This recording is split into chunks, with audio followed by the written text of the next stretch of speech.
ಶಿಕ್ಷಣ ಮತ್ತು ಆರೋಗ್ಯವನ್ನು ನಾವು ಸ್ಟ್ರೆಂಥನ್ ಮಾಡದೇ ಇದ್ದರೆ,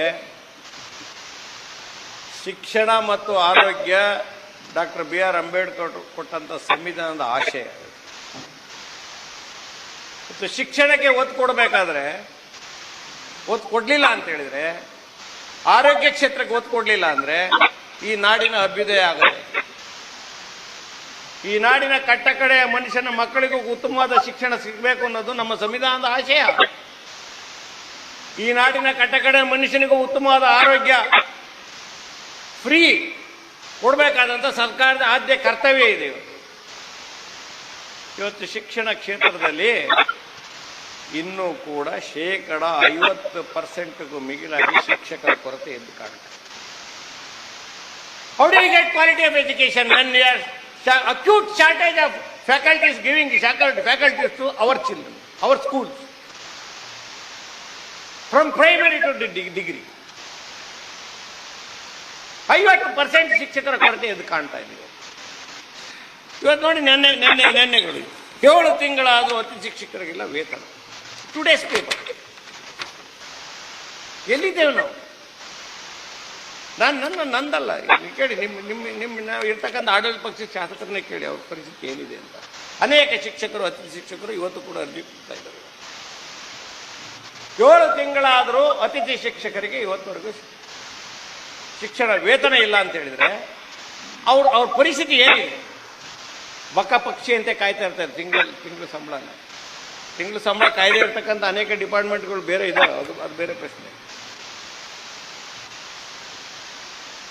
ಸರ್ಕಾರಿ ಶಾಲೆಗಳಲ್ಲಿ ಇರ್ತಕ್ಕಂಥ ಇನ್ಫ್ರಾಸ್ಟ್ರಕ್ಚರ್ ಬಗ್ಗೆ ಇವತ್ತು ಸ್ವಾತಂತ್ರ್ಯ ಬಂದು 75 ವರ್ಷ ಆಗಿದ್ರು ಕೂಡ ಆ ಇನ್ಫ್ರಾಸ್ಟ್ರಕ್ಚರ್ ಬಗ್ಗೆ ನಾವು ಕಣ್ ತೆರೆದು ನೋಡಬೇಕಾಗ್ತದೆ. ಉತ್ತಮವಾದ ಶೌಚಾಲಯ ಇಲ್ಲ, ಉತ್ತಮವಾದ ಶಾಲಾ ಕೊಠಡಿಗಳಿಲ್ಲ, ಉತ್ತಮವಾದ ಶಿಕ್ಷಕರಿದ್ದಾರೆ. ಶಿಕ್ಷಕರಿಲ್ಲ ಅಂತ ಹೇಳಿದ್ರೆ, ಶಿಕ್ಷಕರು ನೀವು ಅಪಾಯಿಂಟ್ ಮಾಡ್ಬೇಕಾದ್ರೆ ಅವ್ರು ಕ್ವಾಲಿಫೈಡ್ ಇಲ್ಲದೆ ಇದ್ರೆ ನೀವು ಮಾಡೋದಿಲ್ಲ. ನೀವು ಸರ್ಕಾರ ಯಾವ ಸರ್ಕಾರನೂ ಕೊಡೋದಿಲ್ಲ, ಸುಮ್ಮನೆ ಕೆಲಸ ಕೊಡೋದಿಲ್ಲ. ಅಲ್ಲಿ ಆ ವಾತಾವರಣ ನಿರ್ಮಾಣ ಮಾಡಬೇಕಲ್ಲ.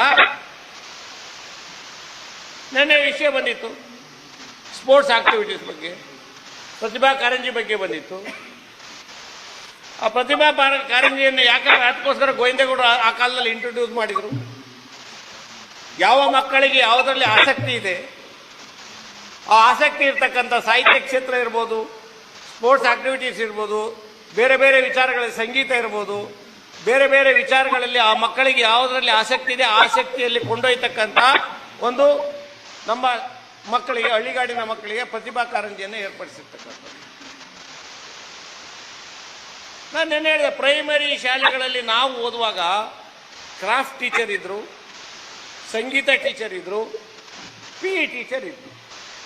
ಸತ್ಯ ಇದ್ದರು ನಮಗೆಲ್ಲ ಆ ಟೀಚರ್ಗಳು. ಇವತ್ತು ಯಾವ ಕೂಡ ಟೀಚರ್ಗಳು ಇಲ್ಲ, ಯಾವ ಶಾಲೆನಿಲ್ಲ, ಫ್ರಮ್ ಪ್ರೈಮರಿ ಟು ಡಿಗ್ರಿ. ನೆನ್ನೆ ಅದನ್ನೇ ಮಾತಾಡುವಾಗ ಮೊನ್ನೆ ಬಸವರಾಜ್ ಸಾಹೇಬರು ಕೇಳಿದರು, ಇವತ್ತು ಸ್ಪೋರ್ಟ್ಸ್ ಆಕ್ಟಿವಿಟಿ ಒಂದು PE ಟೀಚರ್ನ ಇವತ್ತು ಸರ್ಕಾರಿ ಶಾಲೆಗಳಲ್ಲಿ ಇಲ್ಲ.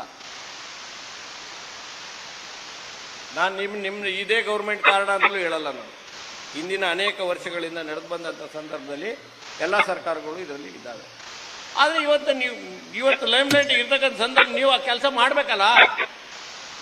ಇವತ್ತು ಇಲ್ಲಿ ನೀವು ಹೇಳಿದ್ರಿ, ಎಲ್ಲೂ ಕೂಡ ನಾವು ಹೇಳಿದ್ರಿ, ಪಾಪ ಕೋಳಿ ಮೊಟ್ಟೆ ಕೊಡ್ತೀವಿ ನಾವು, ಉತ್ತಮವಾದ ಬಿಸಿ ಊಟ, ಮದುವೆ ಊಟ. ಕೋಳಿ ಮೊಟ್ಟೆದು ಇನ್ನೊಂದು ದೊಡ್ಡ ಹಗರಣ ಇದೆ, ದೊಡ್ಡ ಪಾಪ ಅಜಿತ್ ಪ್ರೇಮ್ಜಿಯವರ ಫೌಂಡೇಶನ್ನಿಂದ ಕೊಡ್ತಕ್ಕಂಥ ಮೊಟ್ಟೆ 5,500 ರೂಪಾಯಿ ರೇಟ್ ಹಾಕಿ ಕೊಡ್ತೀರಿ. ಆ ಮೇಷ್ಟು 6,500 ರೂಪಾಯಿ ಕೊಟ್ಟು ಮೊಟ್ಟೆ ತರಬೇಕು. ಮೊಟ್ಟೆ ತರಲಿಲ್ಲ ಅಂದರೆ ಬೆಳಿಗ್ಗೆ ಅವ್ನು ಮೊಟ್ಟೆ ಕೊಟ್ಟಿಲ್ಲ ಅಂತೇಳಿ ಅಲ್ಲಿ ಇನ್ನೊಬ್ರು ಯಾರೋ ಬಂದು ಅವ್ನು ಇವತ್ತು ಹಾಕ್ರಿ ನಮ್ಮ ಮಕ್ಕಳಿಗೆ ಮೊಟ್ಟೆ ಕೊಟ್ಟಿಲ್ಲ ಅಂತ ದೊಡ್ಡ ಹಗರಣ ಆಗಿದೆ. ಆ ಮಾಸ್ಟರ್ ನಮ್ಗೊಂದು ಪಾಠ ಮಾಡೋದು ಒಂದು ಬಿಟ್ಬಿಡ್ರಿ, ಬಾಕಿದೆಲ್ಲ ಕೆಲಸ ನೀವು ಮಾಡಿಕೊಡಿ, ಮೊಟ್ಟೆ ತಂದು ಕೊಡಿ, ನಾವು ಕೊಡ್ತೀವಿ ಅಂತ ಹೇಳಿದ್ರು ನೀವು ಕೇಳ್ತಾ ಇಲ್ಲ. ನೀವು ಆ ಮಾಸ್ಟರ್ ಮಾರ್ಕೆಟ್ಗೆ ಹೋಗಿ ಮೊಟ್ಟೆ ತರಬೇಕು. ಆ ಮೊಟ್ಟೆ ತಂದಿದ್ರಲ್ಲಿ ಆ ಮೊಟ್ಟೆ ಕೊಳ್ತಿದ್ದ ಮೊಟ್ಟೆ ಇನ್ನೊಂದು ಮೊಟ್ಟೆನ ಸಪ್ರೇಟ್ ಇಡಬೇಕು.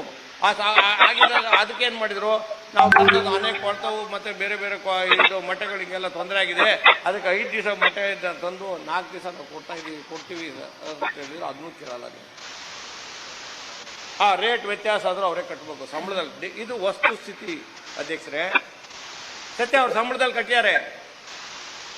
ಮಾಸ್ಟರ್ ಬೇಳೆ ಏನೋ ಶಾರ್ಟ್ ಆಗಿದೆ ಅಂತ ಆ ಬೇಳೆ ಒಂದು ದಿವಸ ಅವ್ರು ಫೋನ್ ಮಾಡ್ತಾರೆ ಅಡಿಗೆಯವರು, ಫೋನ್ ಮಾಡಿದಾಗ ಮಾಸ್ಟರ್ ಮನೆಯಿಂದ ಅವ್ನ ಮನೇಲಿ ಇದ್ದಿದ್ದು ಬೇಳೆ ತಗೊಂಡೋಗಿ ಅವತ್ತು ಅಡುಗೆ ಮಾಡಿಸಿ ಸಾರು ಮಾಡಿ ಅವತ್ತು ಊಟ ಮಾಡಿ ಆಮೇಲೆ ಬೇಳೆ ಸ್ಕೂಲಿಗೆ ಬಂದಮೇಲೆ ಆ ಮಾಸ್ಟರ್ ಬೇಳೆ ತಗೊಂಡು ಮನೆಗೆ ಹೋಗ್ಬೇಕಾರೆ ಯಾವನೊಬ್ಬ ಹಿಡ್ಕೊಂಬಿಟ್ಟು ಬಿಸಿ ಊಟ ಬೇಳೆ ತಗೊಂಡು ಹೋಗ್ತೀವಿ ಹಿಡ್ಕೊಂಡು ಇದೆಲ್ಲ ನಿಜ ಆಗ್ತಾ ಇರ್ತಕ್ಕಂಥದ್ದು. ಇದೆಲ್ಲ ನಾನೇನು ಇಲ್ಲಿ ನಿಮ್ಮ ಹತ್ರ ಏನು ಇದಕ್ಕೆ ಹೇಳ್ತಾ ಇಲ್ಲ, ಇದು ವಿಷಯ ವಸ್ತುಸ್ಥಿತಿ ಪ್ರಾಕ್ಟಿಕಲ್ ಈ ಥರ ಎಲ್ಲ ಆಗಿದೆ. ಆ ಶಿಕ್ಷಕರ ಕೊರತೆಯನ್ನು ನೀಗಿಸ್ತಕ್ಕಂಥ ಕೆಲಸ, ಉತ್ತಮವಾದ ಇನ್ಫ್ರಾಸ್ಟ್ರಕ್ಚರ್ನ ಒದಗಿಸ್ಕೊಡ್ತಕ್ಕಂಥ ಕೆಲಸ ಯಾರ್ದು? ಸರ್ಕಾರದ ಕೆಲಸ ಅಲ್ವಾ? ಯಾಕೆ ಮತ್ತೆ ಮಕ್ಕಳೆಲ್ಲ ನಮ್ಮ ಹಳ್ಳಿ ಮಕ್ಕಳು ಕೂಡ ಇವತ್ತು ಯಾವ ಕೂಲಿ ಮಾಡ್ತಕ್ಕಂಥ ಅವರ ಮನೆಯವರು ಕೂಡ ಆ ಹೆಂಗಸು ನಾನು ಓದಲಿಲ್ಲ, ನಾನು ಕೂಲಿ ಮಾಡಿದೆ, ಇನ್ನೊಬ್ಬರ ಮನೇಲಿ ಬಟ್ಟೆ ತೊಳೆದೆ, ಮುಸೆ ತೊಳೆದೆ, ಆದರೆ ನನ್ನ ಮಕ್ಕಳು ತೊಳಿಬಾರ್ದು, ನನ್ನ ಮಕ್ಕಳು ವಿದ್ಯಾವಂತರಾಗಬೇಕು ಅಂತೇಳಿ ಸಾಲ ಸೋಲ ಮಾಡಿ ಆಸರು ಕಾನ್ವೆಂಟಿಗೆ ಬೇರೆ ಪ್ರೈವೇಟ್ ಶಾಲೆಗೆ ಸೇರಿಸ್ತಕ್ಕಂಥ ಪರಿಸ್ಥಿತಿ ಮಾಡಿ. ಕಾನೂನು ಬೇಡ ಅಂತ ಹೇಳಿದ್ವಿ.